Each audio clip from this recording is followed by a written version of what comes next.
আপনি আপনার হাজবেন্ডকে বা ওয়াইফকে ডিভোর্স দিবেন, কিন্তু কোনো কারণেই আপনার কাছে আপনি কাবিনের কপিটা রিসিভ মানে কোনোভাবে কালেক্ট করতে পারতেছেন না বা আপনার সংগ্রহ নাই। সেই ক্ষেত্রে আসলে আপনি ডিভোর্সটা দিবেন কিভাবে? একটা ডিভোর্স দিতে হলে এটাতে অবশ্যই মেইন ক্রাইটেরিয়া কাজী সাহেবের কাছে আপনাকে কাবিনের কপিটা নিয়ে যেতে হবে, এবং কাজী সাহেবের উপরে এটা অব্লিগেটরি যে সে এটা তার সংগ্রহে রাখবে।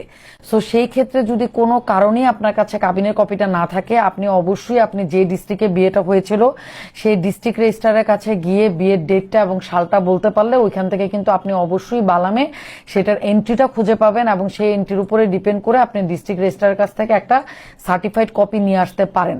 বাট ওইখানে যাওয়ার পরে যদি কোনো কারণে আপনি দেখেন যে আপনার বিয়েটা আসলে নিবন্ধিত হয়ই নাই, মানে কোনো কারণে সেটা বালামে তালিকাভুক্ত হয়নি, তাহলে সেই ক্ষেত্রে কি হবে?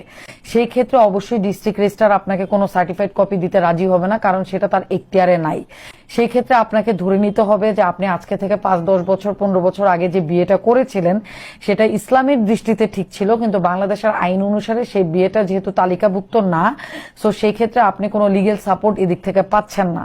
সো এত বছর আপনি যেভাবে আল্লাহর নামে এবং যেভাবে আপনি তার সাথে সংসারটা করেছিলেন এবং সেভাবেই ইসলামিক শরিয়া মতে আর সবাই আরো 2-3 জনকে সাক্ষী রেখে আপনি ডিভোর্সটাও আপনাকে সেভাবেই দিতে হবে। সেখানে আর কোনো কিছু করার নেই, কারণ আইনগত কোনো ফোরাম বা কোনো রকমের সাপোর্ট আপনি এখানে আলাদা করে পাচ্ছেন না।